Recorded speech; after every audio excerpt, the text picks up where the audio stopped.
Hello friends, welcome to my channel day growth. आज हम लोग डिस्कस करेंगे स्कार्ट कनेक्शन।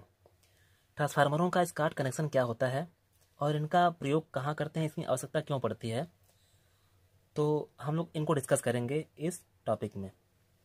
तो आइए शुरू करते हैं। दोस्तों, स्कार्ट कनेक्शन सर्वप्रथम वैज्ञानिक चार्ल्स एफ स्कार्ट ने इसका सुझाव दिया था, तो इसलिए उनके नाम पर ही इस कनेक्शन का नाम स्कार्ट कनेक्शन दिया गया। तो इस कनेक्शन के द्वारा हम लोग बड़ी आसानी से 3 फेज एसी सप्लाई को 2 फेज एसी सप्लाई में बदल सकते हैं, परिवर्तित कर सकते हैं, या फिर इसका रिवर्स 2 फेज सप्लाई को 3 फेज में यूज कर सकते हैं, है ना। तो इसके दो फायदे हैं, 3 फेज से 2 फेज या फिर 2 फेज से 3 फेज, है ना। तो देख लेते हैं इनका कनेक्शन किस प्रकार किया जाता है। तो दोस्तों, इस कनेक्शन में 2 सिंगल फेज ट्रांसफार्मर प्रयोग किए जाते हैं, जिसमें एक मेन ट्रांसफार्मर होता है और दूसरा टीजर ट्रांसफार्मर, है ना। मेन ट्रांसफार्मर और टीजर ट्रांसफार्मर। मेन ट्रांसफार्मर में क्या होता है, तो इनका कनेक्शन देख लेते हैं पहले। टीजर ट्रांसफार्मर में 2 वाइंडिंग, एक प्राइमरी साइड और एक सेकेंडरी साइड।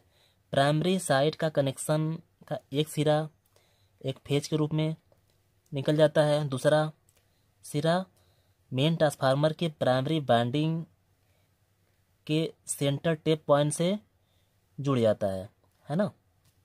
और सेकेंडरी जो वाइंडिंग होता है टीजर ट्रांसफार्मर का, एक सिरा निकल जाता है टर्मिनल के रूप में और दूसरा सिरा मेन ट्रांसफार्मर के दूसरे सिरे से जुड़ जाता है ना। तो ये हो गया टीजर ट्रांसफार्मर। और मेन ट्रांसफार्मर का जो प्राइमरी वाइंडिंग होता है उसको सेंटर टेप कर दिया जाता है ना। और सेकेंडरी वाइंडिंग का एक सिरा ऐसे ही निकल जाता है बाहर, एक टर्मिनल के रूप में वर्क करता है, दूसरा सिरा कहाँ जुड़ता है, टीजर ट्रांसफार्मर के सेकेंडरी वाइंडिंग के एक सिरे से, है ना। तो दोनों सिरे यहाँ पर जुड़ जाते हैं। तो इस प्रकार से सेकेंडरी साइड में 2 फेज, एक फेज आपका ये हुआ और दूसरा ये फेज हुआ, और प्राइमरी साइड में 3 फेज ABC। तो दोस्तों, मेन ट्रांसफार्मर में जो टर्न रेशियो होता है प्राइमरी और सेकेंडरी का, वो एक संबंध 1 के अनुपात में होता है। तो पहले मान लेते हैं मेन ट्रांसफार्मर का सेकेंडरी साइड का जो टर्न्स है N2 है, और टीजर ट्रांसफार्मर का भी N2, ये सेम रखा जाता है। जितना टर्न सेकेंडरी साइड में यहाँ पर होगा उतना टर्न यहाँ पर होगा, टीजर और मेन ट्रांसफार्मर का, ठीक है। मेन ट्रांसफार्मर की बात करें तो मेन ट्रांसफार्मर टर्नों संख्या 1:1 होती है, सारी टर्न रेशियो 1:1 होती है। मीन्स कि जितना टर्न सेकेंडरी साइड में होगा उतना ही टर्न इसमें होगा प्राइमरी साइड में।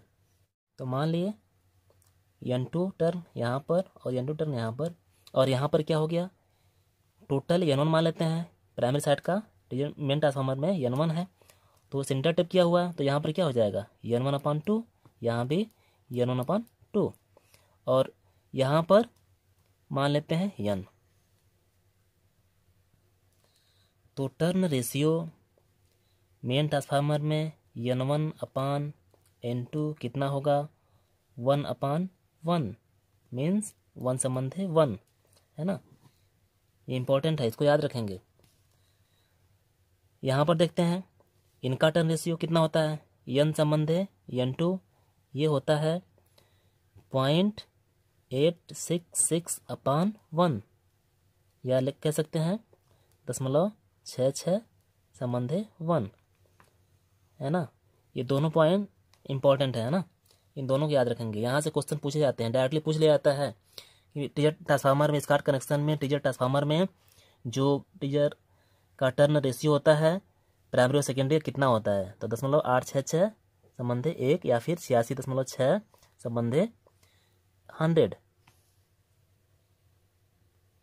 तो टीजर ट्रांसफार्मर में प्राइमरी साइड में टर्नों की संख्या प्राइमरी सेकेंडरी की अपेक्षा 0.866 रखने का मेन रीज़न क्या है कि दरअसल हमें क्या होना चाहिए, सेकेंडरी जो आउटपुट है, आउटपुट में 2 फेज मिल रहे हैं, तो दोनों फेजों का जो, यदि मान लेते हैं ये V2M है और ये V2T है ना, तो दोनों का मैग्नीट्यूड क्या होना चाहिए, इक्वल होना चाहिए। मीन्स कि V2T का magnitude equal to V2M, means दोनों का परिमाण इक्वल होना चाहिए, है ना। और दोनों के बीच में जो फेज डिफरेंस कितना होना चाहिए, 90 अंश। 2 फेज में यही तो होता है, जो पार्ट होते हैं दोनों फेज वो 90 एंगल पे ही होते हैं, है ना। जबकि 3 फेज की बात करें, प्राइमरी साइड में यहाँ 3 फेज है, तो यहाँ पर क्या होगा, तीनों फेज की बात करें, यदि ए है, बी है, सी है, क्या होगा, 120 डिग्री पर अपार्ट होते हैं, अलग होते हैं, है ना। तो याद रखेंगे।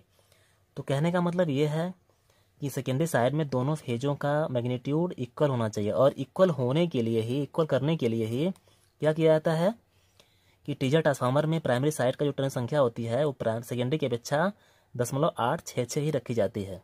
ऐसा करने से क्या होता है, सेकेंडरी साइड में जो प्रति टर्न, ये टर्न है ना, तो प्रति टर्न जो वोल्टेज बन रहा है, ईएमएफ बन रहा है, वो इक्वल होना चाहिए, यहाँ भी है ना। तो टर्न, ये जो टर्न है N2 और ये मेन ट्रांसफार्मर का N2, ये दोनों इक्वल है। तो जितना ईएमएफ, जितना वोल्टेज यहाँ बनेगा उतना ही ईएमएफ यहाँ बनेगा। तो यहाँ पर जो दोनों फेज हैं और यही दोनों सेकेंडरी साइड का या फिर टीजर ट्रांसफार्मर जो आउटपुट वोल्टेज है V2M, ये दोनों क्या है, आउटपुट वोल्टेज है 2 फेज का। तो ये दोनों फेज का ईएमएफ या वोल्टेज भी इक्वल होगा, है ना। तो यहाँ पर यदि 100 वोल्ट है एक फेज का, तो दूसरा फेज भी 100 वोल्ट का होगा, है ना। और इसी प्रकार प्राइमरी साइड में देखें तो आपस में 2 फेज का वोल्टेज, जिसे कहते हैं लाइन वोल्टेज, क्या होगा, वो भी 100 वोल्ट होगा, यहाँ भी 100 वोल्ट होगा, और यहाँ भी सी और ए के बीच में भी 100 वोल्ट होगा, है ना।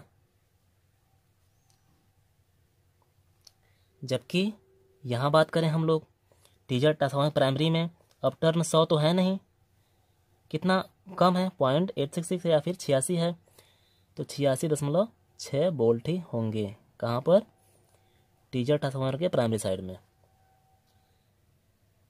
तो फ्रेंड्स, यहाँ से क्वेश्चन कैसे बनते हैं, क्वेश्चन बहुत अधिक नहीं बनते हैं, जो भी 3-4 क्वेश्चन बनते हैं हमने उतना ही डिस्कस किया है, बहुत डीपली इसकी डिस्कस नहीं किया है। तो कौन कौन से क्वेश्चन बनेंगे, पहला तो इसका एडवांटेज क्या है, क्योंकि इसका आउटपुट यहाँ पर से हमें 2 फेज 3 वायर, सॉरी यहाँ पर 2 वायर नहीं, 2 फेज 3 वायर है, 2 फेज 3 वायर है ना, 3 वायर। तो इस कार्ड कनेक्शन से हमें 2 फेज 3 वायर मिल जाता है, जो कि बहुत सारे मशीनों के लिए ये ज़रूरी होता है ना। दूसरा क्वेश्चन बनेगा टीजर ट्रांसफार्मर का जो टर्न रेशियो होता है वो कितना होता है, ये कितना होता है, 0.866 संबंधे 1:1, या फिर अगर 100 निकालेंगे तो 86.6/100, है ना। या फिर पूछ लेता है कि मेन ट्रांसफार्मर का टर्न रेशियो कितना होता है, 1:1, ओके। या फिर ऐसे क्वेश्चन आ सकता है कि 3 फेज से 2 फेज इसी सप्लाई को करने के लिए, चेंज करने के लिए कौन सा कनेक्शन प्रयोग किया जाता है, तो स्कार्ट कनेक्शन, है ना। तो ऐसे क्वेश्चन छोटे छोटे बनते हैं या आते हैं, है ना। एक बात और, यदि हमें न्यूट्रल यूज करना है तो क्या होता है, यहाँ पर न्यूट्रल यूज करने के लिए टीजर ट्रांसफार्मर की प्राइमरी वाइंडिंग से 1/3 भाग मान लेते हैं यहाँ पर है, तो यहाँ से एक न्यूट्रल का पॉइंट बना दिया जाता है ना। तो ये याद रखें, हो सकता है एग्जाम में आ जाए।